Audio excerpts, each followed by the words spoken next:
Hello, welcome everyone. My name is Ryan Smith. This is ModX Network Voices. We are glad to have our audience back, and today we have a special guest. But before we get there, I'd like to introduce, of course, my partner in crime, Ivan Rupnik. Ivan? Hi, Ryan. Looking forward to today. Very excited. Absolutely. Today we have a great presentation by Cora Todd. And Cora, why don't you say hi first and I'll introduce you. Good morning. Hi, I'm Cora Todd. Glad to be here. Thanks so much for coming, Cora. Cora is a graduate of the construction management program at Washington State University. Go Cougs. Go Cougs. And we're glad to have her. Cora is project manager with Katerra, and she has been working in Spokane for a number of years on the Catalyst building. If our audience remembers, Craig Curtis talked about the Catalyst project, and it's a mass timber project that also uses prefabricated enclosure elements and has some near to passive house goals that it was trying to accomplish. There's some great reports we'll put online on links, and also a video that will talk a little bit about this. But first off, I'd like to invite Cora to introduce herself as well, and talk a little bit about the project, and then we'll get into some Q&A and some discussion. So Cora, yeah, if you just tell us a little bit about yourself and the project, how you came to be the project manager for the project, and some things you'd like to touch on, then we'll get into some questions. So, Cora Todd, thank you, Ryan. I graduated from WSU School of Construction Management and Design back in 2011. And along the way had various project management positions so far, but it's all led me to Katerra. And so back in December of 2017, I joined the Katerra team as an integrated project manager, mostly focusing on the pre-con side of things.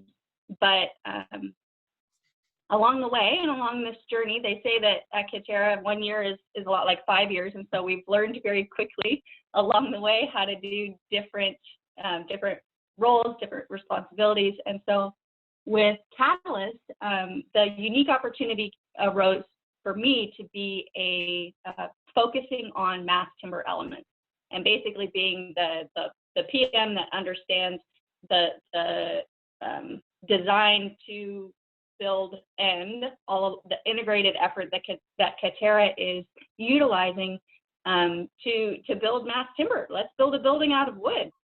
We can do it with steel, we can do it with concrete, and so let's see if we can catch up to the efforts of Europe, because they've been using mass timber since as long as there's been timber. So so that was in June of 2018 that I got to really get to dive into this project. It is unique to Katerra, and it's unique to the Pacific Northwest. It's a five-story with a half basement, about 160,000 square foot type 4 heavy timber construction. It is going to be used for higher education for the most part, some offices, VDC labs, classrooms. The first 3 stories are occupied by Eastern Washington University, so we're happy to have them. And from there, the upper floors are going to be TI space for whatever company would like to come in and rent that space. Unique elements to the building include, we have, like I said, it's heavy timber, and so probably 95–98% of the elements in the building are made out of wood. The building is broken up into East Tower, West Tower, and then we have a little, between grid lines 7 and 8, we have a space, kind of a shared space, that in the lobby area, we have 2 awnings that extend out. That space, because it was 2 stories and because we had cantilevered awnings, that needed to have structural steel, but otherwise the building itself is built of wood. I've got 3 different sizes of CLT in this structure. I've got 7-ply shear walls and stair cores. I've got 5-ply flat and built up double T floor panels. And then I also have 3-ply panels that make up our exterior wall substrate. What else? Let's see. What's unique about this building? What's unique about this building is that, like I said, it's made out of wood, cross-laminated timber, manufactured here in the Spokane Valley. The majority of the structure is an SPF, a spruce pine fir mixture, including the glulam columns and beams out by Western Art Group out of Canada. I mentioned the flat panels. Katerra produces 11 foot 9, about 12 feet, 11 foot 9 by 60 foot panels in flat panels. And then for this project specifically, like I mentioned, we have a built up, we call them a rib panel, but basically it's a built up double T that has glulam beams glued and screwed to the flat panel itself to create, to be able to span a more efficient length. My building is on a 30 by 30 grid. That's not maximized for mass timber, but we were able to make it work for my structure. I did Cora, mention the. Was it originally designed for mass timber? You said it, you know, in that 30. So this was intended to be a mass timber structure from the beginning. Is that correct? That is correct. Why I say that is because Katerra actually creates the. I'm pretty sure we create the largest panel format, and so to maximize our panel size, it would need to be on a 12 foot, 24 foot, you know, module. And so we had to do, because of the timing of this project and how our factory started up, we actually had to have, just in case, I need to build with somebody else, which thankfully we didn't, but the other manufacturers of CLT do a smaller format. So everybody's on about a, you know, if it's coming from Europe, it's about a 7'6" size panel. And if it's coming out of Canada, it's no more than 10 feet, about 9'6". So limitations that way. But thankfully, with the floor panels, we were able to get up and going and use our product, which really turned out beautiful. Yeah, cool. And so I mentioned the exterior panels.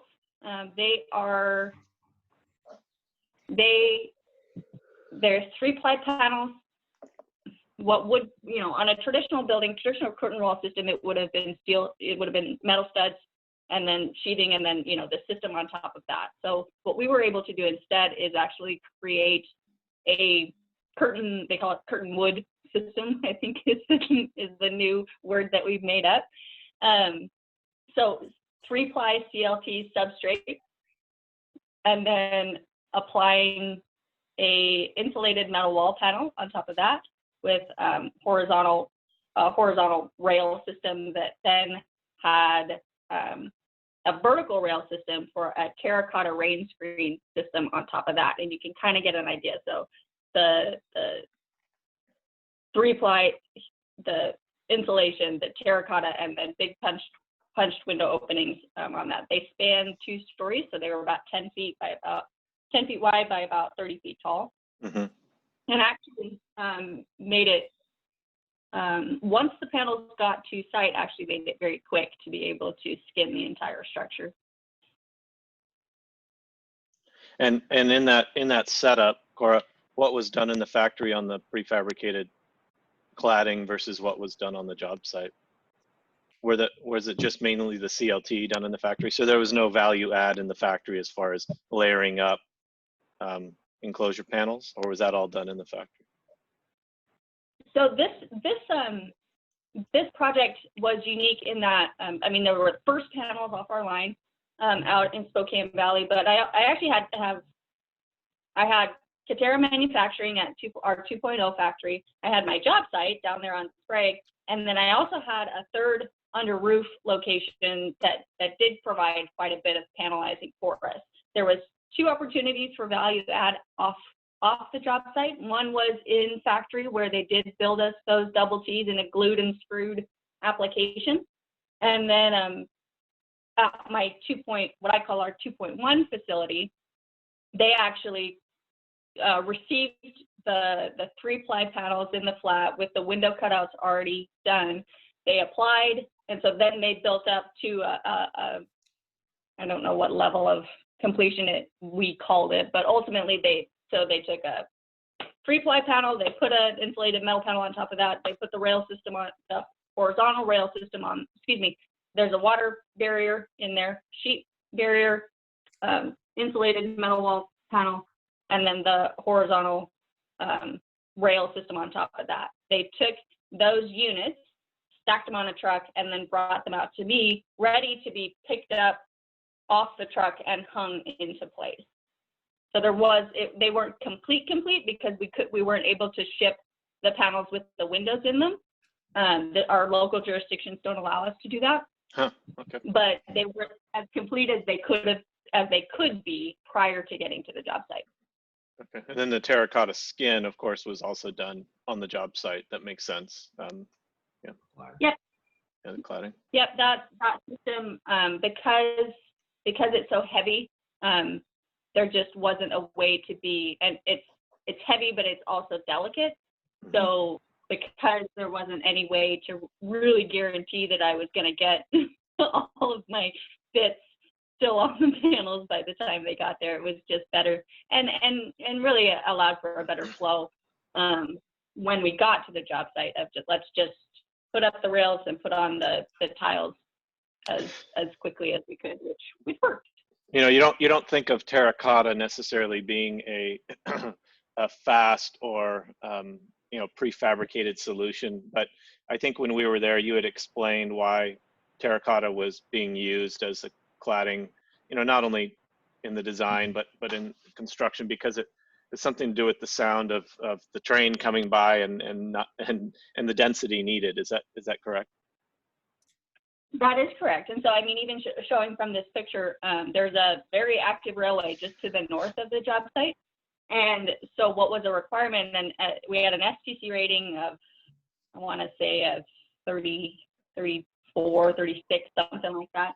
And so because there's classrooms, because there's offices, because, they were worried about the noise infiltration from that railway to the north. And so the solution was, well, let's make it harder for the noise to get in. And so the terracotta tiles by Schilden out of Germany were the solution. Let's provide more mass that on the exterior of this building, and then allowing for breaks in between that would make it harder for the sound transmission to be able to get into the structure. And it actually works beautifully. You go and stand in some of those classrooms and a train's going by and you can see it, but you can hardly tell. That's great. Yeah, if you could unshare your screen, Cora, and then we'll have just a chat about your experience with project management on this thing. Yeah. First off, I'll start a questioning, and then Ivan, if you could follow up with another question. One of the things I thought was fascinating, just as an overview sort of comment, not a question, but a comment, and maybe this is attributed to Mass Timber, maybe this is attributed to Katerra's organization, or maybe this is just Cora Todd knocking it out of the ballpark. I don't know, but that was one of the cleanest and quietest job sites I've ever been on in my life. Sure. It was pretty incredible. Can you speak Almost to that Japanese. at all? Yeah, it was very Japanese that way. But what was what was the trick, or what led to to that outcome? Because it was very clean, it was very safe, all of those things. So I thought, I'm just gonna take all the credit for that. It was me the whole time. No, I'm kidding. But what we know to be true in construction is that a clean job site is a safe job site. We had a very, very, very busy site that has not only Katerra and our activities, but McKinstry and all of their MEPF activities as as well as an active TI contractor that had all of their activities happening. So basically take one job site, put 3 GCs on it, and have everybody doing their stuff all at once. The only way that everybody was going to go home at the end of the night with all of their limbs and fingers and wherewithal was that if we were diligent in making sure that this place stayed clean, because the job site didn't get bigger, it just got more more people on it, congested. Yeah. Is mass So timber? especially on tour day. Yeah, on tour day, you did a great job for tour day, sure. You know, is mass timber in particular any cleaner or easier to easier to maintain, or not necessarily? Sure. So what was interesting about the structure as we did go up was it's unique in that it's quieter.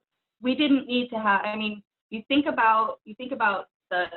I mean, yes, we had cranes on site, but they were only operating as long as we were erecting. But you think about, okay, a traditional structure.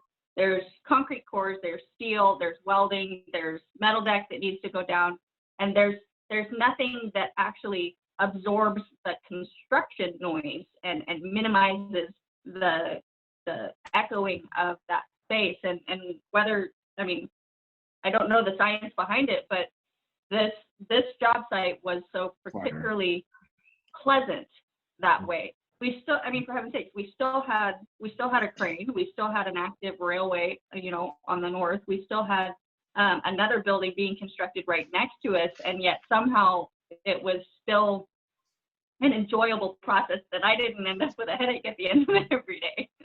Right. So not only was it clean, but it actually felt better. I mean, that's something we've run across in places like Sweden, where they've had more of a chance to build in CLT, and they've had time to do post-occupancy surveys, and they've really shown that even from a user perspective, it's there's just a lot of difference. Some of it we just don't know this. We don't know the science or the biology behind, which is really Yeah, and so I mean, I've heard the new term biophilia, the connection to nature and the feel of a space that is created out of natural products. And to walk into Catalyst was a delight. I mean, even before there was any PI, even before it was done, it felt like it was done. And so you go up, and I mean, when we walked up on the 5th floor, just to be surrounded by all of those, the beautiful wood, the clean elements. I mean, it wasn't even sealed. It wasn't even like stained. It's not, like I said, it's not finished, but it still felt like, wow, this is a space that I could sit here for the rest of today and just be fine. I just love it. Yeah. Amazing. Actually, Cora, I was going to ask you something. We've had the opportunity now to talk to Todd Bayreuther, who really was involved with the supply chain around mass timber. We've talked to Craig Curtis from Katera, also who was instrumental in setting up the platform, the design principles behind this building, and hopefully others. And all of them have discussed the kind of R&D aspect to Katera, where, in addition to production and efficiency, there's always knowledge production as well. And it seems like, again, one of the innovative things about this building is not only the use of mass timber and the use of offsite, but that it's really meant to be a kind of living lab for Katera's future. And so maybe I'd love to know how, if you're involved in that or not, but like the assembly side of offsite is such a big issue because the high tolerances, low tolerances, transportation. Maybe can you speak a little bit to what Katera learned from or is learning from doing the Catalyst building that might impact the future of their product platforms down the road? I mean, are you guys collecting data? Are you looking at sort of are you collecting information on how long it takes you to assemble a panel? How much of the kind of continual improvement process that isn't typical in conventional construction and even isn't typical often in offsite, but seems to be a big part of Katera's identity? Can you talk a little bit about that side of it? So what I know to be true about Catalyst is that we did take quite a lot of information, mostly on the erection side of things. Mm-hmm. We know that it will always take, because my focus is construction, right? So if I draw it back to, I'm going to put together a schedule for this next building. And I need to know my pick times because I need to be able to communicate to a general contractor if Katera is not the GC. Okay, this is what I need, and this is how this is going to work, and this is how I know that this structure is going to go up in this amount of time, because we've really dialed it down into down to the minute, that I know that these panels took between 7 and 14 minutes, kind of depending on where they needed to go, from picking them off the truck, because that was an important part of this project, was just in time delivery. Yeah. So a truck would roll in, a rigger would climb up, they would do their connections, and then we would be picking panels. And the truck, I mean, if the truck was waiting more than an hour, we were having a problem. So that answers a very small portion. No, that's great though. But that's a great specific point. I mean, yeah. But to that, like, that times just in the delivery and like erection of a panel, you were collecting that, but let's say next time you manage a project, is is there anything unique to the way Katera is approaching that collection of data and planning of future construction management? And is that kind of feedback being built into the company? So next time you do a CLT building, or next time you do a Catalyst style commercial office building, how much of the Catalyst building is going to impact your job, for example? Are you adjusting those times? Are you adjusting those standards, those expectations? Yeah. So what we were able to do, and actually because Katera has an integrated team because we do our self-perform erection of these structures, with my framing group, what we've been able to do, like I said, is dial it down to this was a learning opportunity. We did experience some things during the erection that didn't allow for the greatest amount of efficiency. I had a delay because of standpipe issue. We just had some stuff that happens along the way that we couldn't have predicted. But what we know to be true now, because we took all of the data to begin with, so my next project is actually on the University of Washington campus. We're building a building for them that's probably about half the size of this one, 85,000 square feet. But it's a supply and erect only, so Katera is not the GC. And what I can do is tell Hoffman, hey, I need a crane for this long. I need this many people. I need this amount of laydown area, which isn't very much, because I'm able to, because of the end-to-end process that we have. My designers have already maximized efficiency as far as the material is concerned. My erection team has maximized efficiency because they've seen it to begin with. They're not just learning as we go. They're also having feedback to the design team to be able to say, okay, well, we need these things here, and you need to put in these things here, and everybody's in the model all together.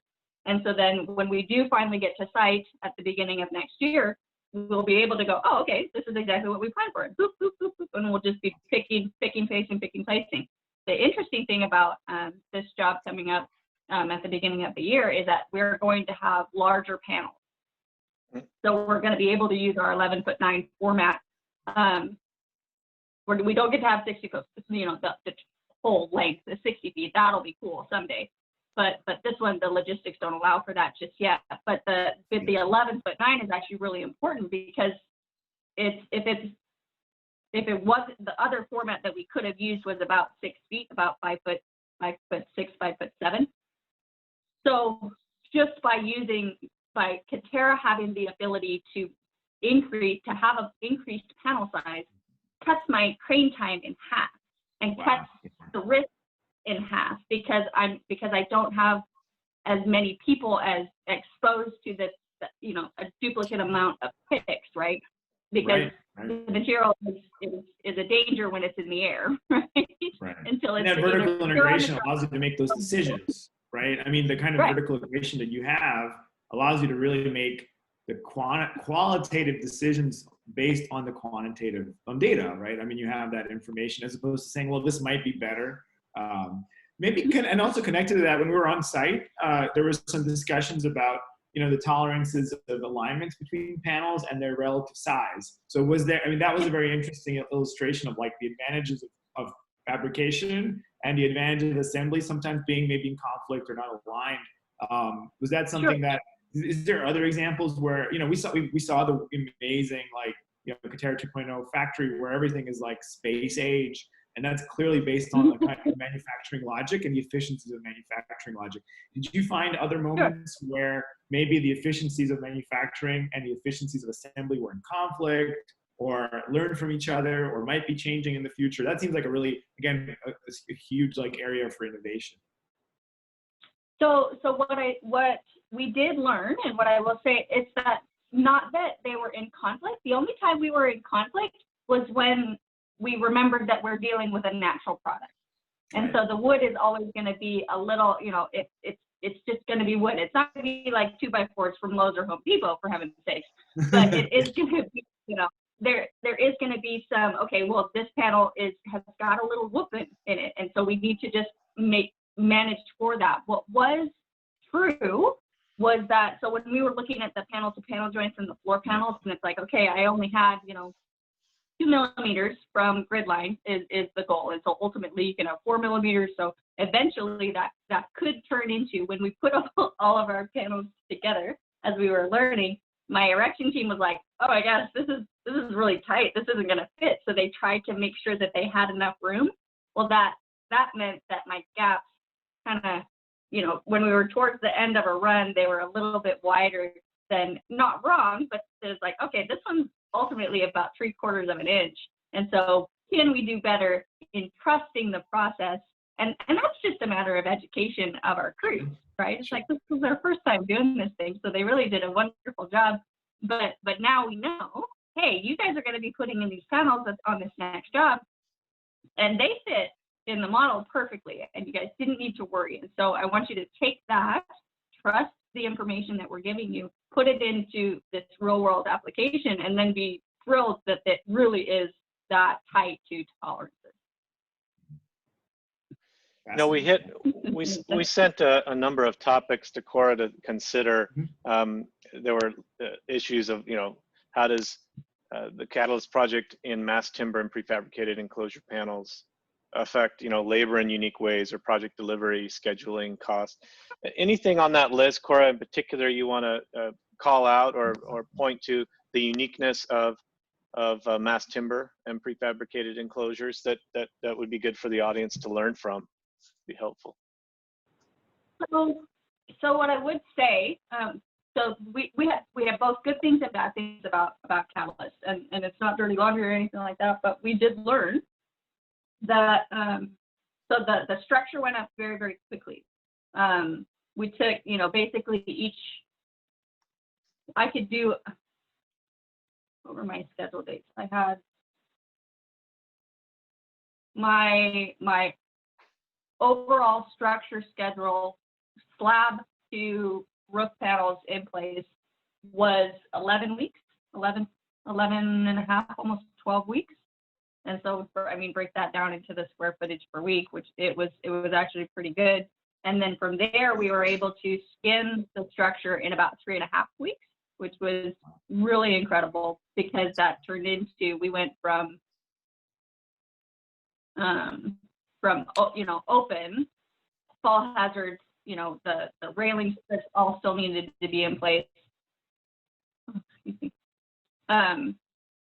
to complete, right? And so it's not one thing or another, it's all of those things kind of mesh together, where because I was able to, because of the prefabrication efforts, the building went up quicker, the skin went on quicker, which reduced my safety hazards, which reduced my exposure that my crews were going to have to other potential safety hazards, which ties to schedule. Okay, my building went up quickly, which means that I could get in, so the MEPF folks won't go into a structure if there's not a floor in between, a buffer. And so because I was able to go up faster, and because we weren't waiting for the metal deck guys to come and tack their stuff down. We weren't waiting for concrete to be placed on the next deck. Once our floor panels were done and secured, they were done. And so we were able to get in the MEPF scopes that much sooner, because we weren't waiting on the floor to be complete, right? And so it all just kind of meshes together.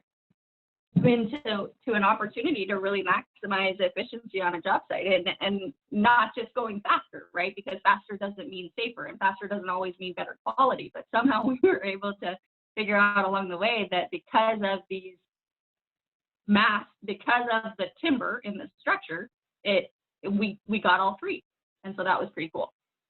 Yeah, yeah.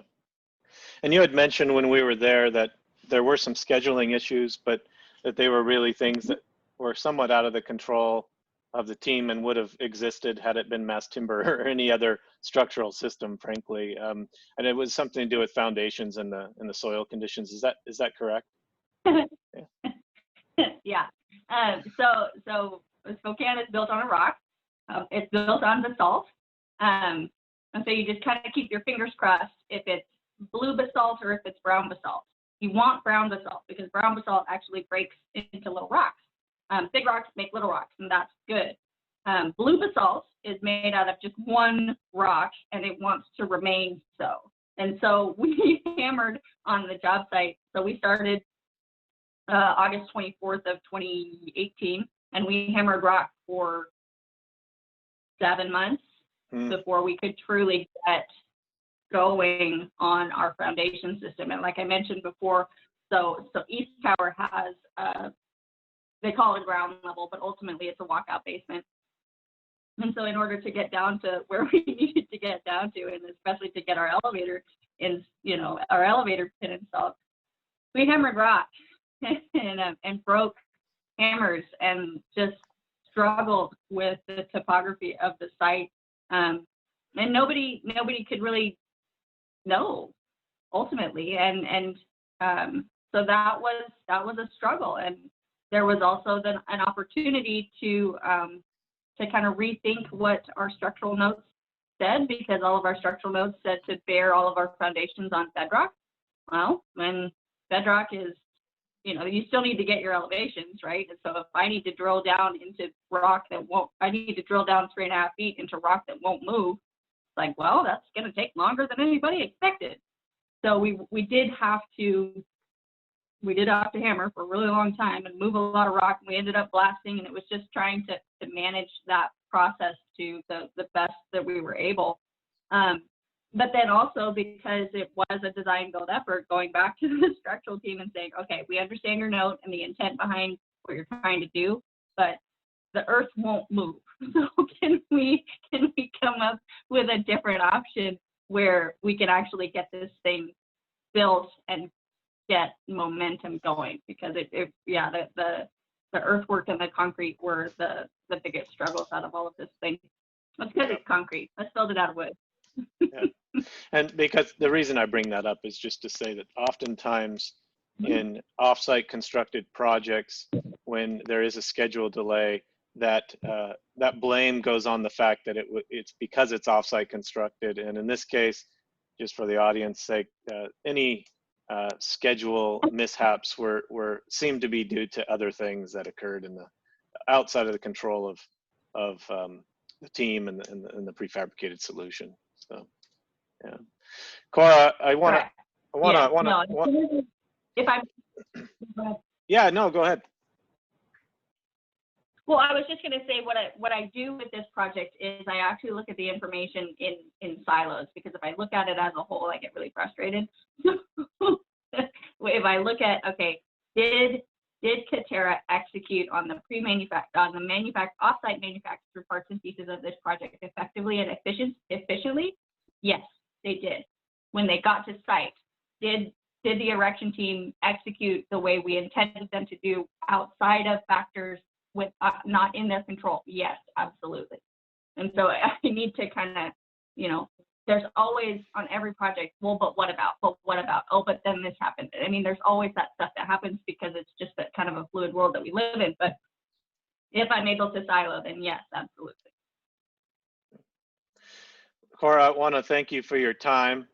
We're going to, in the interest of time, we have to close out, but this has been very helpful to see mass timber and prefabrication from the perspective of a construction manager, which is unique. And it also really helps us to learn what are the things that, on the flip side, what should architects be doing in planning projects to make it work for assembly? So this is really great case study in vertical integration, and we just appreciate your time and hope to have you back soon on ModX Voices. Thanks, Ivan, for coming. Thanks, Cora. We'll talk to you soon. Thanks. Thanks, Cora.